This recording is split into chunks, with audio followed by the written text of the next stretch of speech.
पीड़ित सास। अंकिता बहुत ही सीधी बहू थी। वो हमेशा ही पढ़ाई में लगी रही और बस 20-21 की हुई कि उसके माता पिता ने उसकी शादी करवा दी।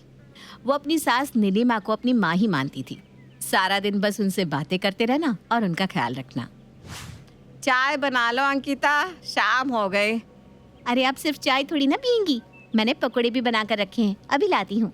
वो फटाफट चाय पकोड़े लाकर उसे देती है। थोड़ी ही देर में उसका बेटा समर ऑफिस से आता है। नीलिमा अंकिता को फिर से आवाज लगाती है। अरे अंकिता, चाय पिलाओ भाई, बड़ी देर हो गई। अंकिता समर के लिए वापस चाय बनाने चली जाती है और चाय लेकर आती है। अरे सिर्फ मेरे लिए? माँ की कहाँ है? अंकिता नीलिमा की तरफ देखती है कि वो बोलेगी कि उसने पी ली है, पर वो तो कुछ और ही बोलती है। अरे कोई बात नहीं, अगर नहीं बनाए मेरे लिए तो रहने दो। समर अंकिता को गुस्से से देखने लगता है कि उसने उसकी मम्मी के लिए चाय नहीं बनाई। वो अपनी आधी चाय नीलिमा को देता है। अंकिता इतनी भली होती है कि उसको समझ में ही नहीं आता कि हुआ क्या। वो यही सोचती है कि उम्र हो गई है, उनको याद नहीं होगा कि वो चाय पी चुकी हैं। अंकिता बिना कुछ ज्यादा सोचे समझे रोज के कामकाज में लग जाती है। अगले दिन अंकिता अपने कमरे से देखती है कि जैसे ही समर का ऑफिस से आने का टाइम होता है, नीलिमा पुरानी साड़ी पहनकर किचन में लड्डू बनाने लग जाती है। अरे इनको क्या हुआ? अच्छी खासी पलंग पर लेटी हुई थी सुबह से, अचानक से उठकर काम करने क्यों लगी? मैं अभी तो सारा किचन साफ करके आई हूँ। वो नीलिमा के पास जाती है। क्या हुआ माँ जी, कुछ चाहिए क्या?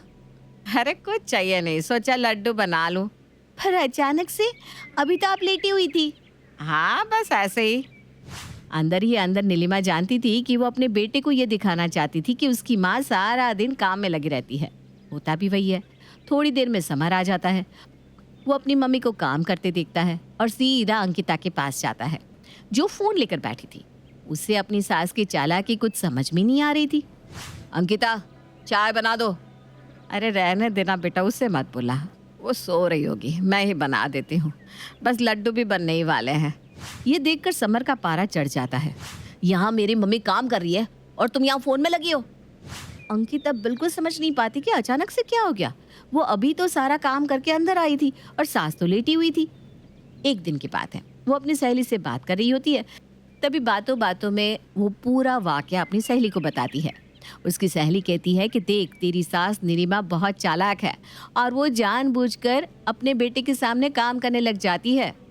उन दोनों की बातें खत्म होती है तो अंकिता को भी अपनी सहेली की बातें सही लगने लगती है।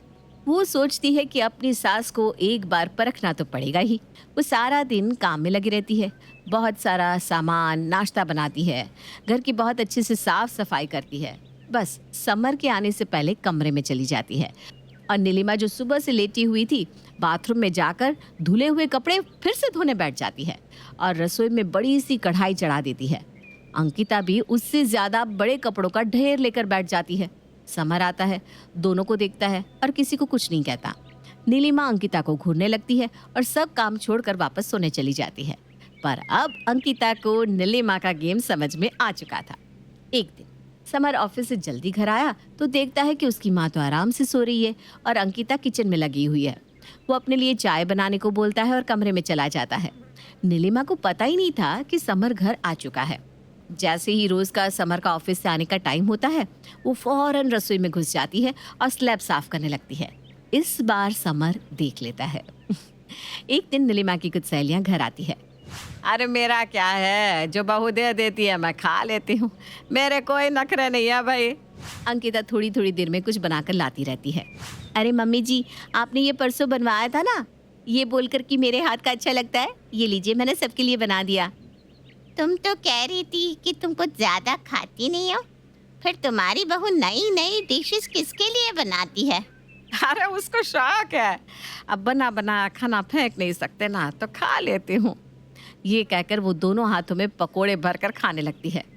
अरे नीलिमा, पिछली बार मिले थे तो बढ़िया साड़ी पहनी हुई थी और गहने भी नए नए से थे। अरे अब बस उम्र के साथ ना कुछ भी नया लेने का मन ही नहीं करता। मेरी तो अलमारी खाली पड़ी है, मैंने तो सब बहू को दे दिया। अब उसकी उम्र है पहनने ओढ़ने की, मैंने तो अपने लिए ये बस 2 साड़ी निकाल ली। अंकिता रसोई में से सब सुन रही थी। वो देख रही थी कि उसकी सास सबसे कितना झूठ बोल रही है और भोली बन रही है, जबकि अंकिता उसे हर त्योहार पर साड़ी देती है और कभी कभी छोटा सा गहना भी आ ही जाता है मायके से। वो खड़ी खड़ी ये सब सोच रही थी कि सास की असलियत कैसे सामने लाई जाए। तभी उसे एक तरकीब सूझती है। वो ड्राइंग रूम में जाती है। नमस्ते आंटी, आप लोग अंदर आइए ना। जब से घर में नया काम करवाया है आप लोगों ने देखा ही नहीं। सब उठकर अंकिता के साथ जाने लगते हैं। वो सबसे पहले अपनी सास की अलमारी दिखाती है जो नई नई साड़ियों से भरी पड़ी थी और सामने ही गहनों के 6-7 डिब्बे भी थे। अच्छा, ये तो तुम्हारी अलमारी होगी ना? इतनी नई नई साड़ियाँ तो तुम ही पहनती होगी। अरे नहीं आंटी जी, ये तो मम्मी जी की है। मैं हर त्योहार पर उनको एक नई साड़ी लेकर देती हूँ ना। और ये गहने भी नए नए हैं, देखिए मेरी मम्मी ने दिए थे मम्मी जी के लिए। अंकिता सारे गहने खोलकर दिखाने लगती है। नीलिमा के पास इतना सामान देखकर सबकी आंखें फटी की फटी रह जाती है। तुम तो कह रही थी नीलिमा कि तुम्हारे पास कुछ नहीं, ये तो इतना सारा सामान है। अरे हाँ, वो मेरा मतलब था कि मेरा मन नहीं करता पहनने का। कहीं घूमने फिरने भी तो नहीं जाते हम। अपने आप को बचाने के लिए वो एक और झूठ बोल देती है। थोड़ा समय बीतता है और नीलिमा अंकिता को सबके लिए नाश्ता लगाने को कहती है। मम्मी जी, नाश्ते से क्या होगा? मैंने आपकी फेवरेट होटल में टेबल बुक करवा दी है। होटल? नीलिमा, तुम तो कह रही थी कहीं आती जाती नहीं, फिर तुम्हारा फेवरेट होटल कहाँ से आ गया? नीलिमा कुछ नहीं बोल पाती, बस इधर उधर देखने लगती है। थोड़ी देर में नीलिमा की सहेलियां चली जाती हैं। उनके जाने के बाद तुम्हें क्या जरूरत थी ये सब सामान दिखाने की? क्यों मम्मी जी, मैंने कुछ गलत किया क्या? मैं तो अपना समझकर ही सबको सामान दिखा रही थी। अंकिता जानती थी कि उसकी सास अपनी सहेलियों के बीच झूठी पड़ गई, इसलिए उससे ये बर्दाश्त नहीं हो रहा। पर खुद अंकिता अंदर ही अंदर बहुत खुश थी कि उसने अपनी सास की पोल पट्टी खोल दी।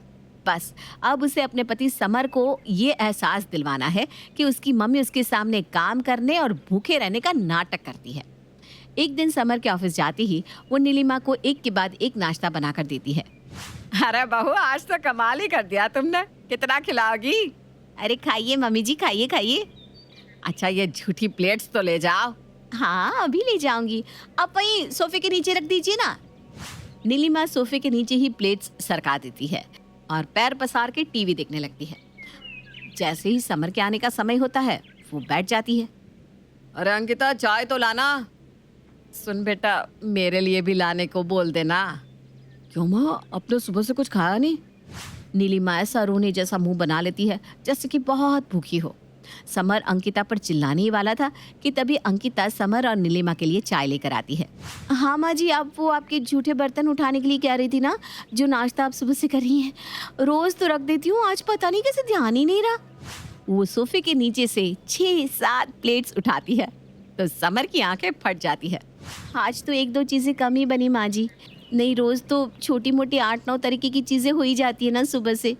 ये सुनकर समर समझ जाता है कि उसकी माँ उसके सामने और बाहर वालों के सामने एक पीड़ित सास बनने का बस नाटक करती है। बहू के स्वर। पूरा समय इस टुनटुने को तो ऐसे बजाती रहेगी जैसे इसके अलावा घर में कोई दूसरा काम बचा ही नहीं। अरे क्यों हर समय लठ लिए बेचारे के पीछे पड़ी रहती हो? तुम्हारा सारा काम खत्म करके ही तो रियाज करने बैठती है ना। इतने में अरमान ऑफिस बैग लिए रिधिमा के पास आकर खड़ा हो जाता है। सुनो जरा, जल्दी मेरा नाश्ता और लंच तो लेकर आओ। अरमान की बात पर कोई रिएक्शन दिए बिना रिद्धिमा रियाज करती रहती है, जिस पर वो गुस्से में चिल्लाते हुए वही बात दोहराता है और रिद्धिमा सहम कर चुपचाप खड़ी होकर दोनों काम करने के बाद दोबारा रियाज करने बैठ जाती है। तुमने तो सच में हद कर दी। पहले काम करती नहीं हो और जब करती हो तो ऐसे जैसे कोई एहसान कर रही हो। इस शौक के लिए तुम अपने परिवार की जिम्मेदारियां नहीं भूल सकते रिद्धिमा। इन्हीं जिम्मेदारियों के लिए मैंने सालों पहले अपना और गुरुजी का सपना अधूरा छोड़ दिया था। बड़ी मुश्किल से एक बार फिर ये कॉन्फिडेंस आया है। इस बार पीछे नहीं हटूंगी और मैं जिम्मेदारियों से इनकार नहीं कर रही। पर क्या परिवार का मेरे लिए कोई प्यार, कोई जिम्मेदारी नहीं है? अरे गाने बैठे तो मुंह से 4 राग सही निकलते नहीं और जुबान चलाने के लिए देखो कैसा पटर पटर बोल रही है। घर वालों का अपने ऊपर जरा भी विश्वास ना देख रिद्धिमा शांत होकर सितार लिए अपने कमरे में चली जाती है, जिसके पीछे उसके ससुर जी भी वहां आते हैं। बेटी, मुझे पता है संगीत तुम्हारे लिए कितना ज़रूरी है, इसलिए मैं तो यही कहूँगा कि कभी भी कोशिश मत छोड़ना। बचपन से मुझे दो ही चीज़ों से बेइंतहा प्यार है, बारिश और संगीत। बारिश तो घर वाले दिला नहीं सकते थे, इसलिए संगीत सीखना शुरू किया। वहाँ मुझे शास्त्रीय संगीत और अलग अलग रागों के बारे में पता चला। मैंने हर वो राग सीखना शुरू किया जिसे लोग कहते थे कि मुझसे नहीं हो पाएगा, लेकिन आज तक कभी अपने दूसरे प्यार को पूरा करने वाला मेघ मल्हार ठीक तरह से गा नहीं पाई। हमेशा उच्च स्वर खराब हो जाता है। कोशिश और उम्मीद, इन दो का हाथ कभी मत छोड़ना, फिर दुनिया में कुछ भी नामुमकिन नहीं लगेगा। और ये लोग जो तुम्हें रोकना या पीछे खींचना चाहते हैं ना, उन्हें मम्मी या पति परमेश्वर समझकर बातों में मत आ जाना। वैसे भी तेरे पति ने परमेश्वर बनने लायक कोई काम नहीं किया है। ससुर की बात सुन रिद्धिमा हंसने लगती है। उसके अंदर आत्मविश्वास और बढ़ जाता है, जिसके बाद वो अपने कुछ तरीके बदलते हुए पहले से ज्यादा कंसंट्रेशन और डेडिकेशन के साथ रियाज शुरू कर देती है। अब चाहे जान जाए, पर मेघ मल्हार राग तो मैं सीख कर रहूंगी। काश गुरुजी मेरी हर गलती को सुधारने के लिए आज भी मेरे साथ होते, लेकिन मुझे भरोसा है वो जहां भी होंगे मुझे आशीर्वाद जरूर देंगे और मैं उनके विश्वास को टूटने नहीं दूंगी। इसी के साथ रिद्धिमा दिन रात एक कर किसी की फिक्र किए बिना बस रियाज पर ध्यान देती है, जिससे सांस पहले से ज्यादा किलस जाती है। पहले इस गाने बजने के लिए बस काम चोरी करती थी, अब तो काम करना ही बंद कर दिया। रिद्धिमा, मम्मी ये सब क्या बोल रही हैं? क्या तुम्हें घर वालों को परेशान करने में ज्यादा मजा आ रहा है? क्यों हमेशा ऐसे काम करती हो जिससे सबको गुस्सा आ जाए? अरमान और अपनी पत्नी की बातें सुन इस बार ससुर को भी गुस्सा आ जाता है। दोनों माँ बेटे ने कसम खाई है क्या? ना जिएंगे ना किसी को जीने देंगे, और तुम किन सबके गुस्सा होने की बात कर रहे हो? मुझे तो बहू के गाने से कोई दिक्कत नहीं है, लेकिन तुम दोनों से जरूर है। इसलिए अगर इसके बाद किसी ने बहू को कुछ बोला तो मुझसे बुरा कोई नहीं होगा। पति को गुस्से में देख सास चुपचाप वहां से चली जाती है, जिसे देख अरमान भी अपने कमरे में चला जाता है। इसी तरह समय बीतने लगता है और देखते ही देखते सावन का मौसम आ जाता है। एक दिन रिद्धिमा घर के आंगन में बैठी मेघ मल्हार राग का रियाज कर रही होती है और तभी बारिश शुरू हो जाती है, जिसे देख रिद्धिमा खुशी में चिल्लाते हुए सब घर वालों को बुलाती है। देखिए पापा जी, मम्मी, अरमान, मैंने कर दिखाया। आज मैंने गुरुजी का सपना पूरा कर दिया। गुरुजी का नहीं, अपना भी। मुझे तो हमेशा से ही पता था कि तुम कर लोगी। मुझे तुम पर गर्व है बहू। तुम अपनी म्यूजिक क्लासेस क्यों नहीं खोल लेती? अरे ये तो सावन का मौसम है और बारिशें आना लाजमी है, तो दोनों ससुर बहू बेफिजुल में इतना उछले नहीं। हाँ पापा, मम्मी बिल्कुल सही बोल रही हैं। इसमें रिद्धिमा का कुछ लेना देना नहीं है, इसलिए प्लीज आप इसे बेकार ही झूठ बोलकर सर मत चढ़ाओ। बहुत ड्रामा हो गया, दोबारा मुझे ऐसा कुछ नहीं चाहिए। सूरज चढ़े आसमान में अचानक बारिश आ जाना तुम्हें इतना नॉर्मल लगता है? तुम्हें मेरे टैलेंट की कदर नहीं करनी तो मत करो, पर मेरे संगीत को कुछ नहीं बोल सकते तुम। इसी के चलते दोनों पति पत्नी में संगीत को लेकर महाभारत छिड़ जाती है, जिस वजह से बारिश का मजा लेने के बजाय रिद्धिमा का पूरा समय अरमान के साथ उसे समझाने में निकल जाता है। और जब तक सब शांत होते हैं बारिश बंद हो जाती है। ये देखकर रिद्धिमा उदास हो जाती है। मैंने जिसके लिए इतने साल इंतजार किया वो मेहनत आज सफल भी हुई, तो तुम्हारी वजह से मैं उसे पल भर सुकून से महसूस भी नहीं कर पाई। तुम्हें तो पूरा भरोसा है ना कि बारिश तुम्हारे गाने की वजह से आई थी, तो ठीक है, मैं तुम्हें कल का पूरा दिन देता हूँ। गा लो अपना सारे गामा और बुला लो बारिश। अगर तुमने ऐसा कर दिखाया तो मैं खुद तुम्हें म्यूजिक एकेडमी खोल कर दूंगा।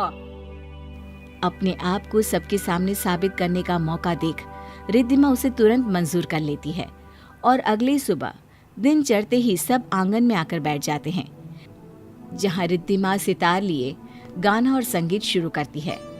लेकिन ये सब उसे जितना आसान लगता है उतना होता नहीं। इसी तरह सुबह से रात हो जाती है लेकिन मौसम में कोई फर्क नहीं पड़ता। हे भगवान, आज तो इतनी बारिश हुई कि मैं डूबते डूबते बची। तुमसे ना हो पाएगा रिद्धिमा। अच्छा रहेगा कि अगर जल्दी अपनी बहू वाली ड्यूटी संभाल लो। बात एक पूरे दिन की हुई थी ना, और 12 बजने में अभी बहुत समय है। अभी भी रिद्धिमा का कॉन्फिडेंस देख सास और अरमान हैरानी से एक दूसरे को देखने लगते हैं। जिसके बाद सब कुछ देर आराम करने के बाद डिनर करके दोबारा आंगन में पहुंच जाते हैं और रिद्धिमा एक बार फिर पूरे जोश, हिम्मत और प्यार के साथ गाना शुरू करती है। हे भगवान, इस बार सब कुछ अच्छा करना। अगर कोई गड़बड़ हुई तो मेरी कैकेयी जैसी पत्नी बेचारी बहू का घर में सांस लेना तक मुश्किल कर देगी। रिद्धिमा धीरे धीरे उच्च स्वर की तरफ बढ़ती है, जिसे सुन अरमान का ध्यान भी उसकी तरफ खींच जाता है। अब सब ध्यान और शांति से रिद्धिमा को सुनने लगते हैं, जिसके कुछ ही देर में अचानक बारिश शुरू हो जाती है। ये देखकर अरमान और सास की आंखें खुली की खुली रह जाती हैं। I can't believe this. मुझे ये संगीत और ऐसे राग जिनसे बारिश हो जाए बेकार लगता था, लेकिन तुमने साबित कर दिया कि मैं संगीत और तुम्हारे बारे में कितना गलत था रिद्धिमा। अब वादे अनुसार अरमान रिद्धिमा को उसकी म्यूजिक एकेडमी खोल कर देता है और उसी के साथ दोनों माँ बेटे को संगीत के साथ रिद्धिमा के सपनों की अहमियत भी समझ में आ जाती है और वो उन सब की इज्जत करने लगते हैं।